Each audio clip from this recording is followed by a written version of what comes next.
सोच के देखिए, एक कॉमेडियन जो लोगों को हंसाता था वो एक दिन मुख्यमंत्री बन जाता है। सुनने में बिल्कुल फिल्मी लगता है ना।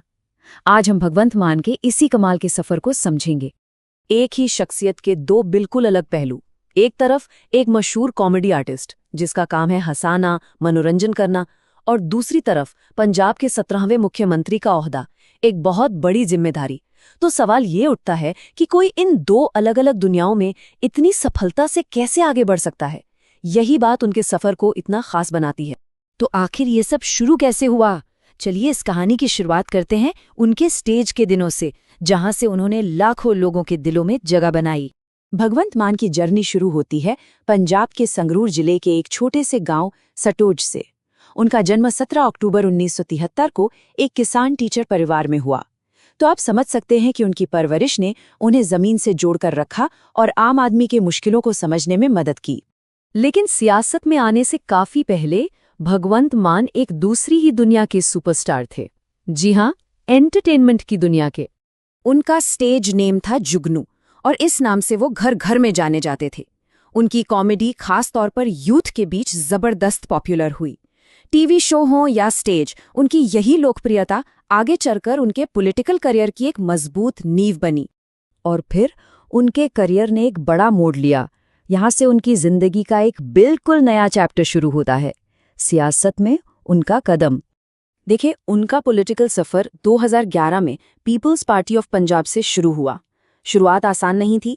2012 के चुनाव में उन्हें हार का सामना करना पड़ा, लेकिन फिर 2014 में उन्होंने आम आदमी पार्टी ज्वाइन की और एक बड़ी छलांग लगाई, संगरूर से एमपी बनकर।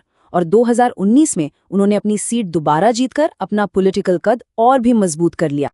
अब आते हैं उस फैसलाकुन मोड़ पर जिसने उन्हें सीधा चीफ मिनिस्टर की कुर्सी तक पहुंचा दिया। ये कहानी है पंजाब की कमान उनके हाथों में आने की। 117 में से 92, ये सिर्फ एक नंबर नहीं है, ये एक पॉलिटिकल सुनामी थी। साल 2022 के पंजाब असेंबली इलेक्शंस में आम आदमी पार्टी की ये शानदार जीत एक बहुत बड़ी लहर थी, और उस लहर के चेहरे थे भगवंत मान।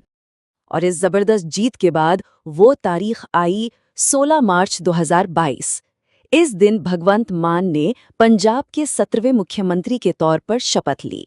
उनके पॉलिटिकल करियर का कह सकते हैं ये सबसे बड़ा मुकाम था। तो अब जब वो सीएम की कुर्सी पर हैं, उनकी प्रायोरिटीज क्या हैं? वो पंजाब को आगे ले जाने के लिए क्या कर रहे हैं? आइए देखते हैं। उनकी सरकार का फोकस कई चीजों पर है, जैसे किसानों की समस्याओं को सुलझाना, नए रोजगार पैदा करना और एजुकेशन सिस्टम को बेहतर बनाना।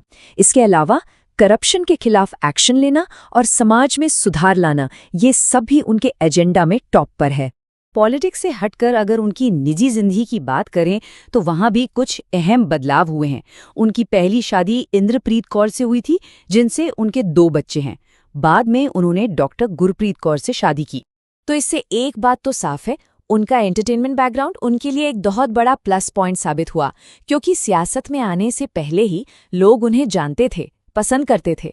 और उनकी तेजी से हुई तरक्की और उनके कामों ने उन्हें आज इंडियन पॉलिटिक्स के सबसे ज्यादा चर्चित चेहरों में से एक बना दिया है। और ये पूरा सफर हमें एक बड़े सवाल के साथ छोड़ जाता है कि जब एंटरटेनमेंट की दुनिया से लोग गवर्नेंस में आते हैं तो ये हमारी मॉडर्न पॉलिटिक्स के बदलते चेहरे के बारे में क्या बताता है। भगवंत मान की कहानी इस बदलाव का एक बहुत ही दिलचस्प एग्जाम्पल है। सोचने के लिए एक जरूरी सवाल है ना।